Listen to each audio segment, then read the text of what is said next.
Mayor Baker, thank you for joining us on First. You are less than a month away from presenting your last budget to City Council. What will you tell them is the state of the city? Well, it's sort of a mixed bag at this point. The economy has not bounced back like everybody knows, and I don't think anybody expected it to, that it's going to be a gradual growth. We don't have the revenues. Our projections for the future are deficits, and when I did propose tax increase, nobody wanted to do it. So now we're down to using reserves and trying to cut. We've cut about 17 million, 10 million in the last 2 years and 7 million before that. So you can't keep cutting your budget. And I know foolish politicians always think that the answer is cut the budget, cut the budget, cut the budget, and lay off everybody. But I always remind people the politician who's talking that way is not going to get laid off. But the relationship, your relationship with council has been a little contentious at times. Yeah, always. Shouldn't be, but it is. Will you try to mend fences as you go out, or is it Depends on how they treat me. I don't fight people until they fight me. When you fight me, I fight you. I'm not like President Obama. I'm not reaching across to say, let us get along. You fight me, I fight you. You leave me alone, I leave you alone. You talk sense, I'll accept it. You don't talk sense, then I'll let you know you're being stupid. I don't think that there's anything wrong with that. I believe that the relationship between council and mayor, in the past, we've always had, because I was on council for, what, 16 as president and 12 as a council member. We always got along with the mayor. The mayor presented his budget. We tried to work with them to get it done. It wasn't about somebody trying to outsmart you or sitting there saying, we don't want to do this because you're not there every day. You don't have to do the things that the employees have to do. I do not believe layoffs are the answer to your economic problems, because what it does is it just creates another nightmare for you and for the families that you lay off, because they lose everything and they got to start all over trying to find a job in a bad economy. It's not a wise policy. So, and I created for example, the reserve funds. And yet I have people telling me, we're not going to spend the reserve funds because we don't think we should do it. Well, why do you have a reserve fund? Da-da-da-da-da-da. You know, it doesn't make sense. It's a bad argument. You're not going to raise taxes, but you got a deficit facing you of about 5 million we have. Now, are you going to lay off that number of people? Well, it's sort of stupid. You can't do it. And you can't keep cutting your budget to get to that figure. So use your reserves, cut as much as you can that is sensible cuts, not stupid cuts, and then you actually will give the next mayor, they'll still have a large surplus. They have to make certain hard decisions that, you know, if I went into council with this budget before election, nobody's going to be talking about tax increases. You know, that's sort of a silly argument. So we're going to have to use our reserves to get through this, although I've already been told, we don't want to spend reserves. How long are you going to hold on to them? Now, that's political to me. What you're saying to me is that you won't spend it while I'm in office, but you'll wait till the next guy, and then you'll start talking about spending it. So that's what I mean. When you play politics and you play silly with me, I'll fight you. You know, I've fought bullies all my life. Don't mind fighting a bully. Never lost to a bully, and I don't mind fighting. My grandmother used to say, you fight at the drop of a hat. If somebody tries to, you daggone right. I don't believe in taking things just because that's the political thing to do or the mayoral thing to do. No, fight. So Mayor Baker, tell me, will we see tax increases? Not this time. There's no way that you would see tax increases. No politician is going to vote for increasing taxes. First of all, the bad economy is going to cause them not to want to do it, and election time is not going to want to cause them to do it. So you have to figure out new ways of preserving, cutting, increase in your revenues.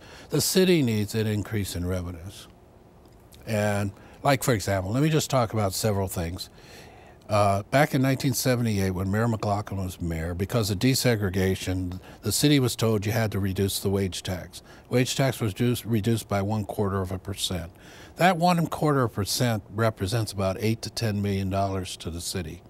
We never got it back. Then you talk about a casino in the city of Wilmington.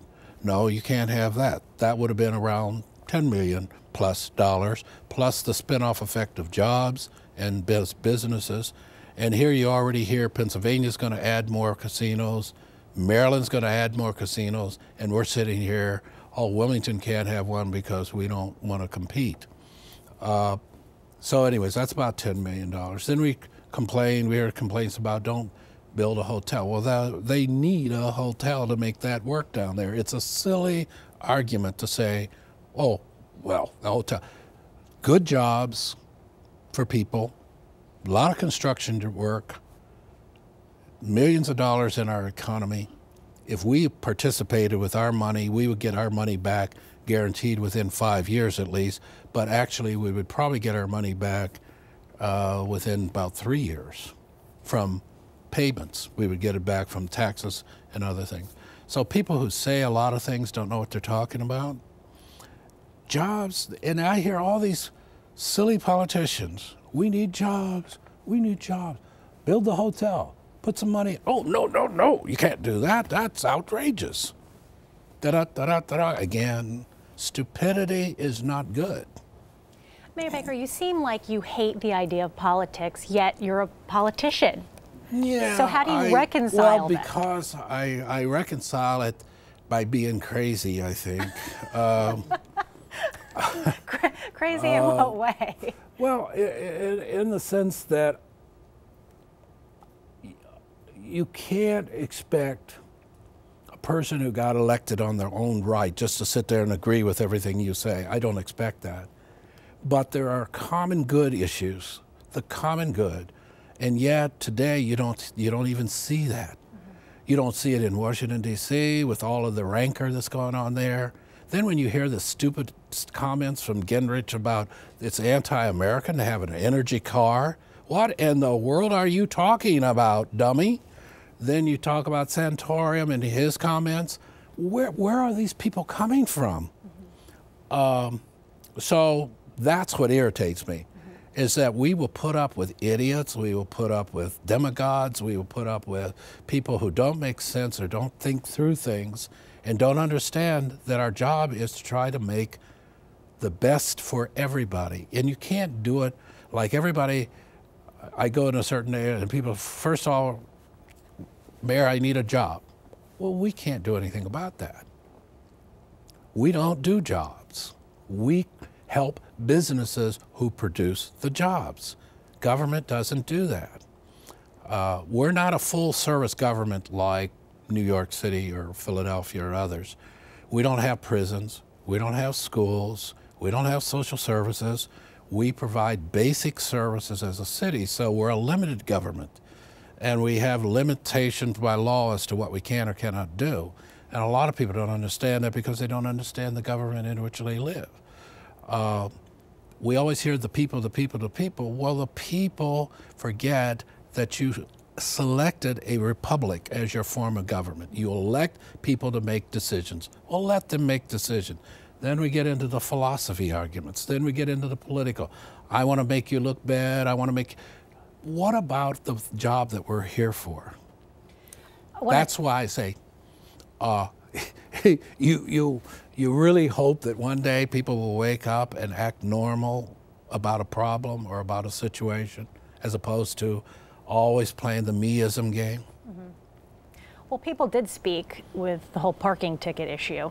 Yeah, we worked with people on that. I mean, but the parking issue is, again, go to any city and park and think you're not going to get a ticket. Yeah, I mean, but you have personal experience. I mean, and I fuss with them if I think it's wrong. I don't have any problems. They know that.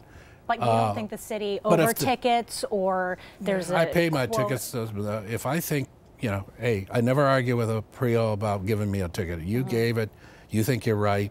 If I think you're wrong, I'm going to check it out. But anyways, the first thing is people should pay the ticket right away. The quicker you pay the ticket, the better off you are. If you throw it in the car and forget about it, it starts building up on you. So yeah, there's some cross signaling about signage and other kind of things that need to be straightened out.